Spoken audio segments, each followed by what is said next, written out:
नमस्कार। आज के इस खास कार्यक्रम में आपका स्वागत है। आज इस कार्यक्रम में हम मिलवाने जा रहे हैं हमारे प्रदेश के उन कवि कवयित्रियों से जिन्होंने अपने काम में व्यस्त रहते हुए अपनी इस लघु कथाओं की लिखने की जो उनकी कला है उसको नहीं छोड़ा, या फिर यूं कहें कि जो कविताएं लिखने की जो कला है उसको नहीं छोड़ा। मुसलसल उनकी जो लेखनी है वो जारी है। इस कार्यक्रम में हमारे साथ सबसे पहले हमारे जो मेहमान हैं उनसे आपको रूबरू करवा देते हैं। हमारे पहले मेहमान हैं मुकेश शर्मा जी। मुकेश जी, बहुत बहुत स्वागत है कार्यक्रम में आपका। धन्यवाद।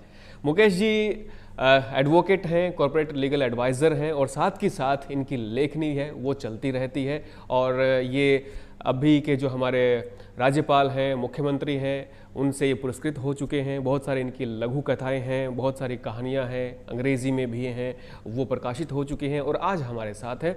तो मुकेश जी, सबसे पहले तो मैं आपसे जानना चाहूँगा, तो इतना लंबा अरसा हो चुका है आपको, कब से आपने लिखना शुरू किया? कविताएँ, कहानियाँ शुरू हुई या फिर कविताओं से शुरू किया?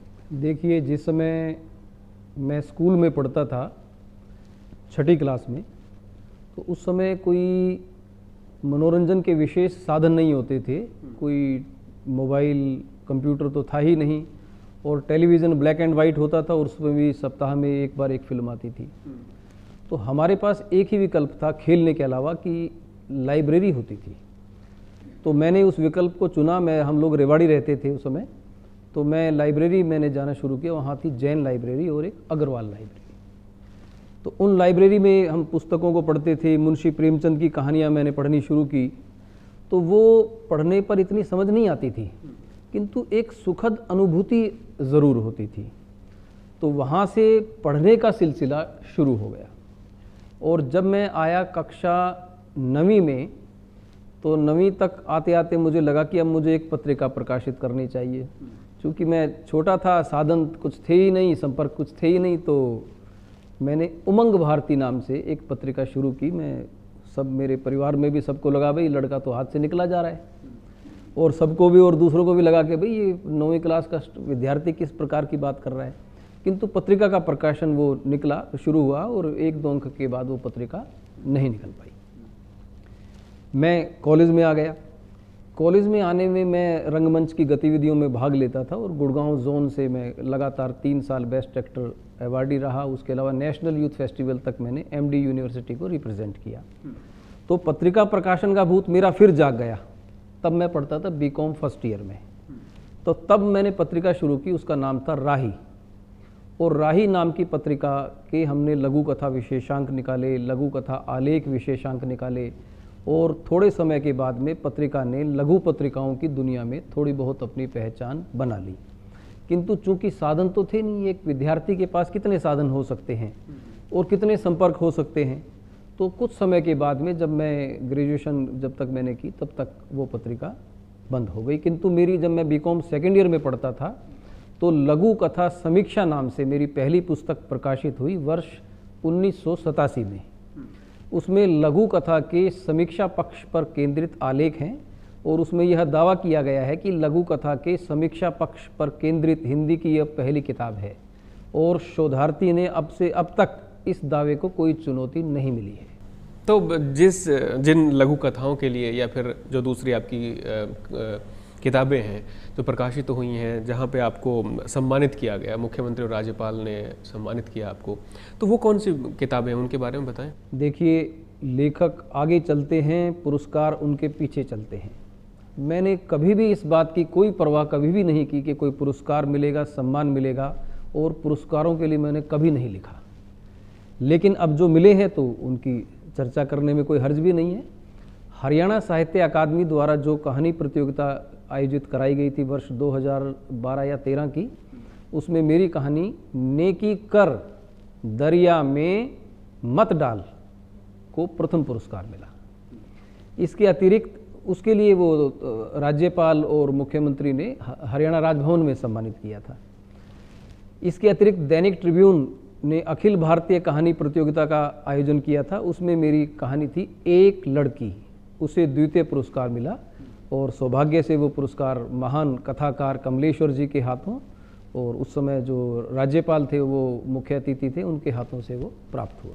अच्छा, आपकी खुद की अपनी पर्सनल लेवल पे कहा जाए तो सबसे दिल के करीब जो लघु कथा है या कहानी है या फिर यूं कहें कविता है? देखिए, मेरी जो दिल के नज़दीक कहानी है वो है कांच का घर।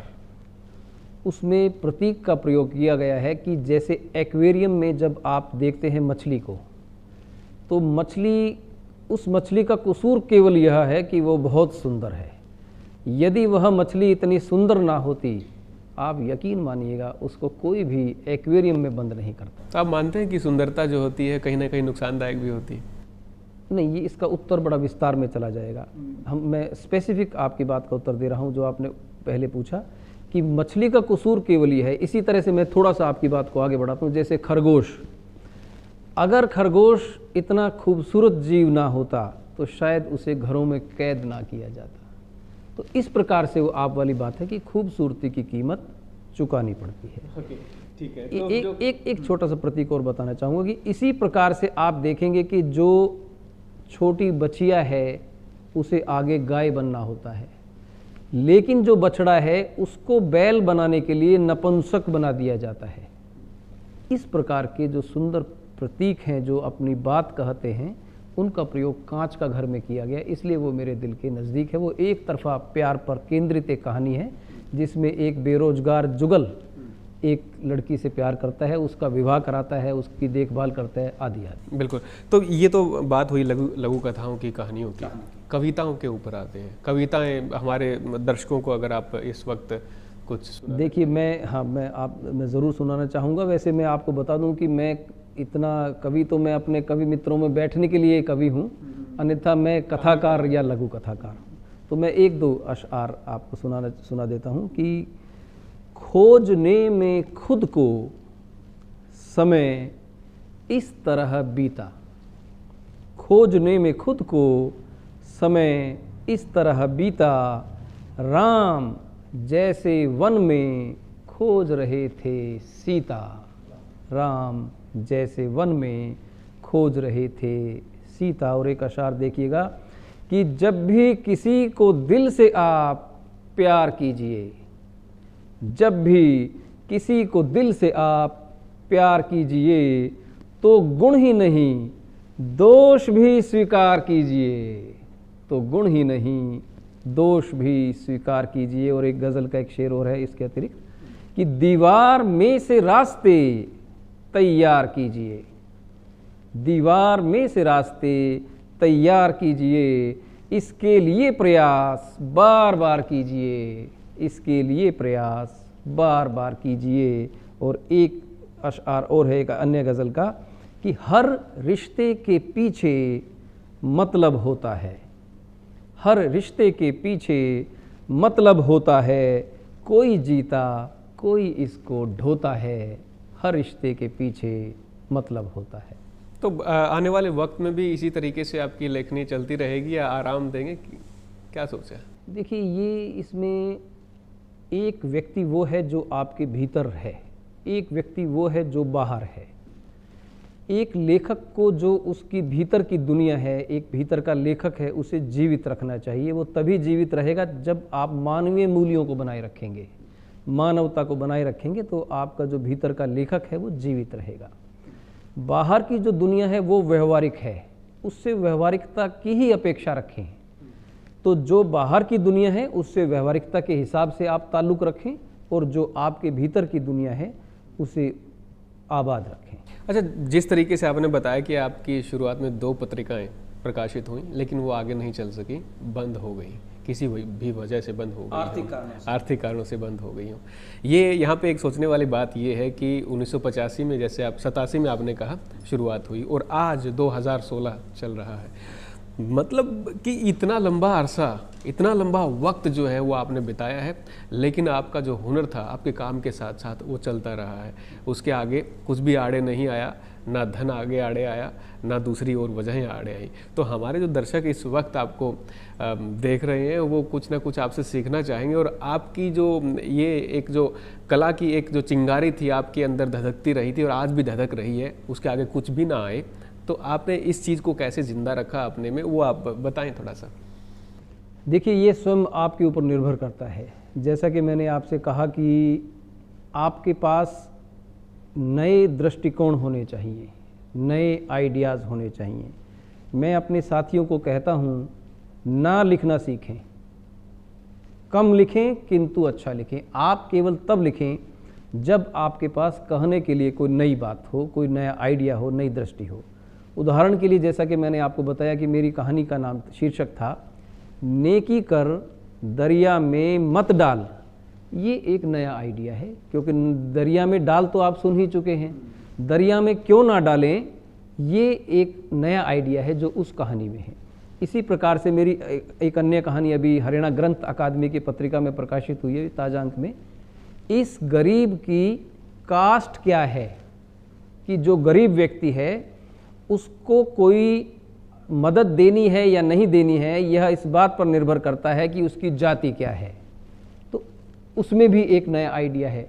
तो मैं यह सुझाव देना चाहूँगा कि आप जब लिखें, नई दृष्टि उसमें होनी चाहिए, नया दृष्टिकोण हो, कोई नया आइडिया हो, सकारात्मकता हो। और एक जो चीज़ें साहित्य की लीक से हटकर मैं आपको एक बात कह रहा हूँ कि आप ऐसा लिखें कि जिससे कोई ना कोई एक अच्छा संदेश अप्रत्यक्ष रूप से जाए। सदा सच बोलो, कभी झूठ ना बोलो, यह साहित्य नहीं है। जहाँ सपाट बयानी समाप्त होगी, वहाँ से साहित्य शुरू होता है। अच्छा, आने वाले दिनों में जो लघु कथाएं, कहानी या फिर आपके अशायर हैं जो आने वाले हैं, प्रकाशित होने वाले हैं, उसके बारे में थोड़ा हमारे दर्शकों को बताएं। मेरा कहानी संग्रह प्रकाशित होने वाला है, और जो मेरी ताज़ा पुस्तक प्रकाशित हुई है उसका शीर्षक है लघु कथा के आयाम। उसके विषय में मैं आपको इसलिए बताना चाहूँगा कि उसमें हरिशंकर परसाई जी का लघु कथा पर केंद्रित साक्षात्कार है, और वह हिंदी लघु कथा में परसाई जी का एकमात्र साक्षात्कार है। इस पर बहुत शोध कार्य हो चुके हैं, एमफिल हुई हैं, पीएचडी हुई हैं। परसाई जी का कोई दूसरा साक्षात्कार उपलब्ध नहीं है। यह सौभाग्य मुझे मिला। इसके अलावा रावी जी का लघु कथा पर केंद्रित साक्षात्कार इस पुस्तक में है, वो भी एकमात्र साक्षात्कार है। विष्णु प्रभाकर जी, राम नारायण उपाध्याय जी के साक्षात्कार हैं, उनके साक्षात्कार इससे पूर्व भी लघु कथा पर प्रकाशित हुए हैं। इस पुस्तक में जो परसाई जी की खुद की लिखाई में है वो भी प्रकाशित है, रावी जी की लिखाई में वो भी प्रकाशित है, और उसे कंपोज कराकर भी प्रकाशित किया गया है। दोनों तरह से ये एक ऐतिहासिक धरोहर है लघु कथा के विद्यार्थियों के लिए। इसी प्रकार से अवध नारायण मुदगल जी जो सारिका के संपादक होते थे, उनका इंटरव्यू मैंने वर्षों पहले लिया था, जो अभी विकेश नेझावन जी की पत्रिका है उसमें प्रकाशित हुआ है। जी, मैं तो यही कहूँगा कि ये जो लेखनी है आपकी इसी तरीके से चलती रहे, और आने वाले दिनों में भी इसी तरीके से आप लघु कथाएं, कहानियाँ जो हैं उनकी जो प्रकाशन है उनका करते रहें और हमारे दर्शकों तक पहुँचाते रहें। कार्यक्रम में आए, बहुत बहुत शुक्रिया आपका। धन्यवाद।